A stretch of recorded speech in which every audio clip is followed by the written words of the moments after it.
Assalamualaikum warahmatullahi wabarakatuh.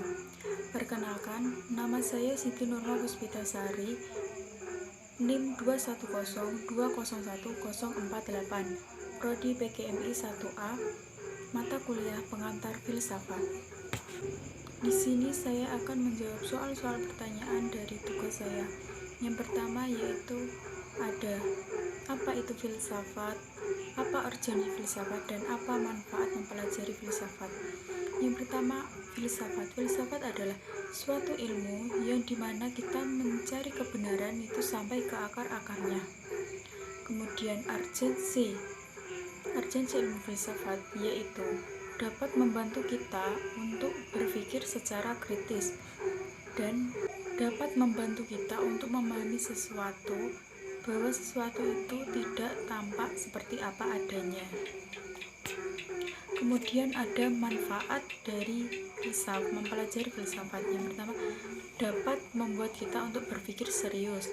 Filsafat juga dapat dibuat untuk mencari suatu kebenaran sampai ke akar-akarnya. 2. Korelasi filsafat dengan ilmu pengetahuan dan agama. Ketiga ilmu ini mempunyai tujuan yang sama, yaitu untuk mencari kebenaran sampai akar-akarnya yang bersumber dari nalar, pikiran, rasio, dan akal dan budi. Ilmu pengetahuan berusaha mencari sebuah kebenaran melalui metode, yaitu metode penelitian atau penyelidikan.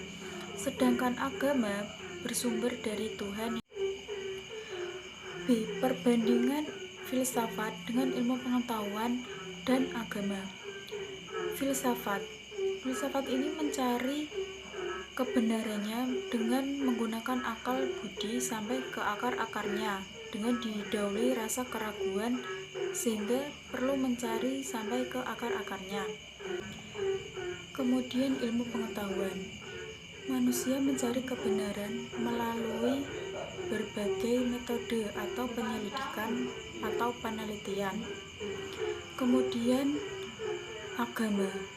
Manusia mencoba mencari kebenaran dan berusaha menjelaskan melalui wahyu Tuhan.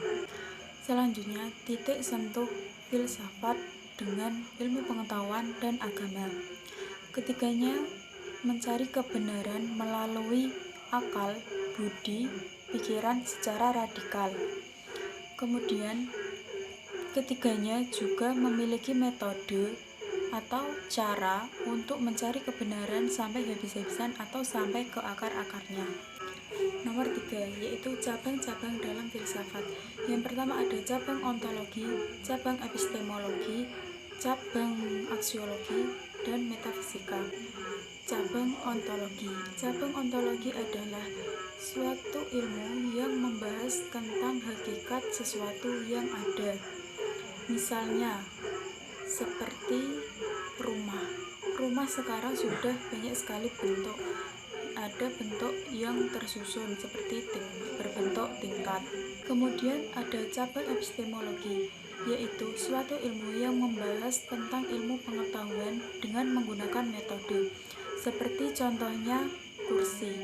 Bagaimana bisa dikatakan kursi?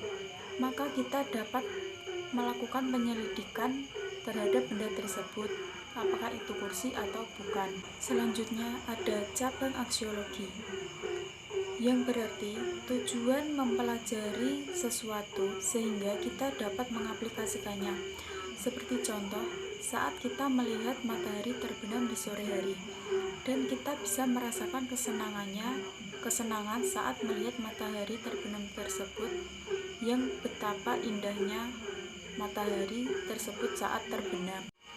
Yang terakhir yaitu ada metafisika, yaitu cabang filsafat yang mempelajari penjelasan hakikat di dunia atau bersifat nyata, seperti contohnya air yang layaknya seperti manusia yang bisa mendengar, melihat, merasakan, dan merespon informasi yang telah kita berikan. Nomor 4. Berpikir secara ilmiah, kritis, dan rasional. Maksudnya yaitu berpikir dengan cara menggunakan akal sehat yang dapat diterima oleh orang lain. Dengan cara menganalisis fakta, menata gagasan, mempertahankan pendapat, menarik kesimpulan, mengevaluasi argumen, dan memecahkan masalah berdasarkan fakta yang dipertanggungjawabkan. Sekian dari saya. Wassalamualaikum warahmatullahi wabarakatuh.